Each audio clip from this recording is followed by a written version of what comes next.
Professor, you can correct somebody's English, you can correct my Hindi, but your political philosophy, I will have to remind you. Honorable member चिट्ठी लिखे हैं, लिखी है, लिखा है, I don't mind. मैं ऐसे स्टेट से आ रही हूँ जहाँ हिंदी पढ़ना गुनाह लगता है, इसीलिए बचपन से हिंदी पढ़ने का मुझे रोका गया। नमस्कार, कैसे हैं आप सब। उम्मीद करते हैं सब लोग खुश और स्वस्थ होंगे। आप सबका मेरे चैनल में फिर से स्वागत है and welcome back to my channel. सबको हर हर महादेव।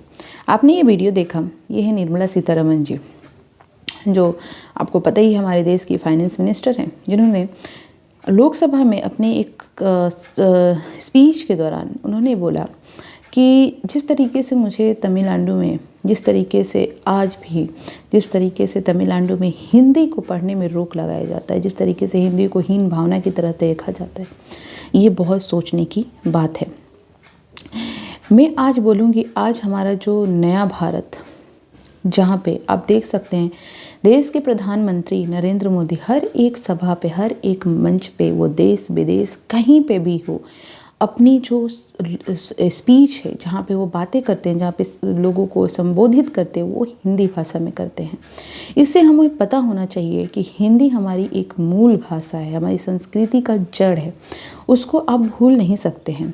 आजकल एक फैशन चल गया है, वो है फैशन कि बच्चों को कुछ आए या ना आए, नॉलेज पे कोई कमांड नहीं किया जा रहा है कि नॉलेज हो, वो किसी भी मामले में एक्सपर्ट हो, उस चीज़ पे कमांड ना करके लोगों को इंग्लिश की बातें, दो चार बातें सिखाना, इंग्लिश में बातें करना सिखाना। मैं ये नहीं बोल रही हूँ कि इंग्लिश नहीं सीखना चाहिए, इंग्लिश बहुत ज़रूरी है, मैं ये बोलती हूँ, लेकिन जितना में इम्पोर्टेंस हिंदी और रीजनल लैंग्वेज को देना चाहिए। क्योंकि आज कोई भी कंट्री में अगर आप देख रहे हैं, वो चाइना हो, वो इंग्लैंड हो, वो रशिया हो, वो जर्मनी हो, वो ऑस्ट्रेलिया हो, कोई भी कंट्री जहाँ पे अपनी भाषा को बहुत महत्व दिया जाता है। आप इंग्लैंड जाएंगे तो वहाँ के तो ऑफिशियल लैंग्वेज इंग्लिश है, तो बोलेंगे। आप चाइना में जाए, वहाँ पे चाइनीज़ बोलेंगे। आप रशिया में जाए, रशियन बोलेंगे। जर्मनी जाए, जर्मनी बोलेंगे।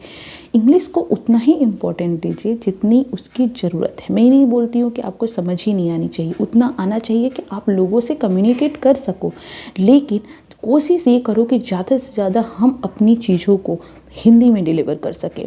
क्योंकि हर आप देख सकते हैं प्रधानमंत्री नरेंद्र मोदी हो, उसके अलावा जितने ही मिनिस्टर हैं जो देश विदेश में जाते हैं, वो हिंदी में ही बातें करते हैं। इसका मतलब ये है कि हमारे देश की नई पहचान, जो हमारी पहचान है, उसको अगर हम छिपाएंगे तो हम कैसा नया भारत बना रहे हैं। नया भारत कैसा होना चाहिए? नया भारत क्या हम किसी के लोगों की चीज़ों को एडॉप्ट करके वो चीज़ें दिखाएं, ऐसा नया भारत होना चाहिए? या फिर नया भारत ऐसा हो जहाँ की संस्कृति, कल्चर, ये सारी चीज़ें हमारी खुद की हो, हम किसी से गिरवी नहीं लिए हों।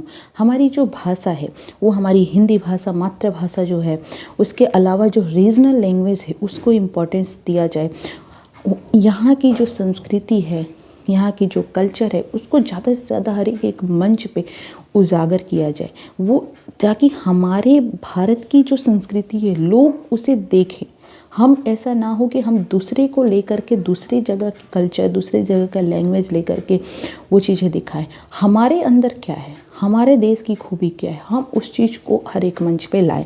तो मुझे लगता है कि आजकल जो पेरेंट्स हैं उनको भी थोड़ा सोचना चाहिए कि आप लैंग्वेज पे फोकस ना करके लैंग्वेज को उतना ही इम्पोर्टेंस दीजिए जितना ज़रूरी है, उतना ही दीजिए जहाँ पे बच्चा अगर जा भी रहा है तो ईज़िली उस चीज़ को बोल सके, कर सके। लेकिन ज़्यादा से ज़्यादा बच्चे के नॉलेज पे फोकस कीजिए, ये बहुत इम्पॉर्टेंट है। आज भी आप साउथ में देखेंगे तो वहाँ पे बच्चों को हिंदी पढ़ने से रोका जाता है, तो ये बहुत ही सोचने वाली बात है।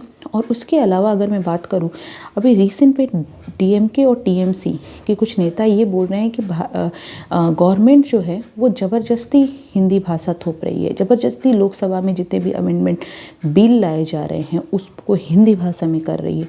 देखिए, हिंदी हमारी भाषा है और मुझे लगता है कि आपको जो अंग्रेजी सोच है, आपके जो अंग्रेज गुलामी सोच है, उसको आपको निकालनी पड़ेगी। अंग्रेजी हमारी भाषा नहीं है। अंग्रेज आए, अंग्रेजी छोड़ गए, मतलब अंग्रेजी को उतना ही इम्पोर्टेंस दीजिए जितना ज़रूरी है। उसके अलावा हम अपनी भाषा को इम्पोर्टेंस देना चाहिए। हमारी जो भाषा है, हम क्यों, वो लोग, अगर मैं बात करूँ दूसरी कंट्री क्यों नहीं हिंदी में सारी चीज़ें करती है, वो तो नहीं करती हैं, लेकिन हम वेस्टर्न कंट्री जो जितने भी इंग्लिश है वो बाहर के लोगों को हम अडॉप्ट करना चाहते हैं। तो हमको सोचना होगा, और मुझे लगता है ये भारत की सरकार जो है, गवर्नमेंट ऑफ इंडिया बहुत अच्छा स्टेप ले रही है। धीरे धीरे मुझे लगता है कि हिंदी को और भी मजबूत बनाने की ज़रूरत है, और सब लोगों को ये सोचना होगा कि हिंदी पे फोकस किया जाए। हिंदी पे सबको कमांड है। आज बहुत जगह कंपनी में ऐसे होता है कि उस बंदे को तो नॉलेज भरपूर है, लेकिन अगर उसको इंग्लिश नहीं आ रही है तो बोलता है कि अरे ये एलिजिबल नहीं है। ये सोच देखिए, आपको क्या चाहिए, रोबोट चाहिए या साइंस चाहिए? आपको रोबोट जो तोता जो होते हैं बोल देते हैं फीड करके, वैसी चीज़ चाहिए, या जिसको नॉलेज है वैसी लोगों की ज़रूरत है? तो मुझे लगता है कि इस चीज़ पे सोचने की ज़रूरत है, और सरकार और ज़्यादा स्टेप लाएगी, और मुझे लगता है कि सरकार इस पे बहुत अच्छे से काम कर रही है, और धीरे धीरे एजुकेशन सिस्टम में भी बदलाव आने वाले हैं। और मुझे लगता है कि ये बहुत ज़रूरी है कि हिंदी भाषा को और नॉलेज को, स्किल को ज़्यादा से ज़्यादा फोकस किया जाए। इंग्लिश को जस्ट एक लैंग्वेज की तरह देखा जाए, उसको इतनी इम्पोर्टेंस ना दी जाए कि उस पर आपको जज किया जाए कि आप में ये एबिलिटी है कि नहीं, आपकी इंटेलिजेंसी उस जस्ट लैंग्वेज के। आप बहुत सारे लोगों को देख सकते हैं जिनको इंग्लिश बोलने आती है लेकिन नॉलेज बिल्कुल नहीं है। बोलते हैं गधों की तरह, बस वो बोलना सीख गए हैं लेकिन नॉलेज बिल्कुल नहीं है। तो हमको ऐसा नहीं बनना है। हमें ज़्यादा से ज़्यादा नॉलेज पे कमांड करनी है, ज़्यादा से ज़्यादा नॉलेज गेन करना है। आप किसी भी फील्ड में हो, उस फील्ड में एक्सपर्ट बनना है, और इंग्लिश को जस्ट एक लैंग्वेज समझना है कि हम उससे दूसरे जो इंग्लिश बात कर रहा है उससे हम बोल सके। ऐसा ना हो कि हम बोल भी नहीं सके। उतना हमको आना चाहिए, उतना हमें सीखना चाहिए, लेकिन उसको इतना इम्पोर्टेंस देने की ज़रूरत नहीं है। Thank you so much. मिलते हैं नेक्स्ट वीडियो में। आपका क्या ख्याल है मुझे कमेंट करके ज़रूर बताएं। Thank you so much. मिलते हैं नेक्स्ट वीडियो में।